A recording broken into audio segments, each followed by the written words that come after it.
Kevin Durant's return to OKC, I think, well, he fared rather well. There was lots of talk about cupcakes, and we'll get Draymond Green's take on cupcakes. In fact, let's get it right now.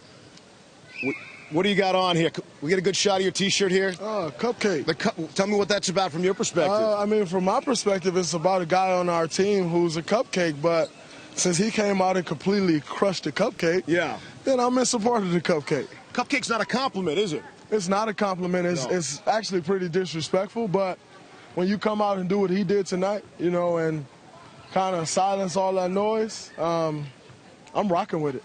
Did you pay for that shirt? I did not. I actually gave someone a signed Warriors warm-up for this shirt. Really? Oh, it was serious. It was serious. I needed one of these. There were hundreds. Let's take a look. There were hundreds of cupcake shirts and signs throughout the building tonight. There's even a fan actually dressed as a cupcake. With a 35. Wow. I don't know if you have to buy it. If you're a cupcake, do you need a ticket to get in? Cupcakes everywhere. And again, this goes back to Kendrick Perkins when he was here, sort of making fun of softer players, even talking about his own team after an effort there. That man should put on a shirt. Yeah. Wow. A bigger shirt than that. And then, and of course, as you said, crush the cupcakes tonight, no question about it. Give me the point in the game, or maybe pregame. Did KD at any point give you a nod? Hey, we got this. I'm okay. Give me a feel for that. It was never a point in the game where he was like, hey, I'm okay, or, you know, give me a nod. But leading up to this game, you could tell he was locked in on it. He was focused and he was ready to go. And I'll tell you, when I saw him come out aggressive, see, most people will see that and say, oh, man, the crowd's getting to him. He's come out, he's pressing. But I like the aggressiveness that he came out with. A lot of people come out in a situation like this and shy away from the ball, don't want any contact. He went and took contact. He went to the ball. He wanted all the shots. I love that. And so when I saw that, I knew we'd be fine. All right. How about the trash talk? Now you went out of your way to trash talk your own teammate. It was a tactic, you said. Get him going in a regular season game. He seemed to thrive on that. There was plenty of people barking at him tonight. He really seemed to feed off that again. He definitely did. And I know Kay's the type of guy who feeds off that. Number one, I was on the wrong end of it before of 52, and I started talking to him, and, man, it was bad. So I've been on the wrong end of that. I know what fuels him. And, you know, talking trash to him isn't the right thing to do. You know, you probably want to take a nicer approach or something like that, but talking to him like that, you wake up an entirely different beast, and not many people can stop that beast. What was the bench like? What was that bench area like? You had triple the security you normally travel with. What was it like on the bench here? I mean, it was fun. You had guys over here. You had guys over here heckling. And then it got to a point where the heckling became disrespect. But at the end of the day, you know, it's fun to play in an environment like this. You sit on the bench and watch the great plays guys are making on the floor. We have a great time over there. I asked Wilbon and Stephen A., you guys come back here in March. Will it be any different? They said Durant will get the same exact treatment.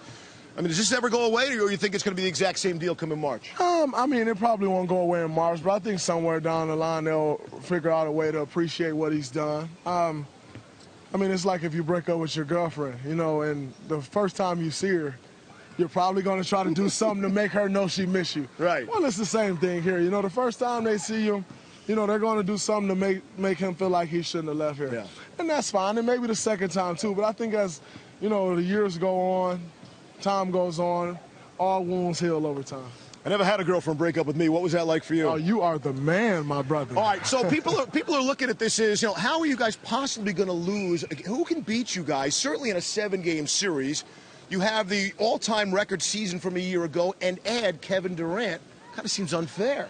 I wouldn't necessarily say it's unfair because there's a lot of things that goes into that, a lot of things that you have to work on in order to make that work, and I think we've done a good job of working on those things. However, I think it's disrespectful to 29 other teams for me to come out and say, hey, who's going to beat us?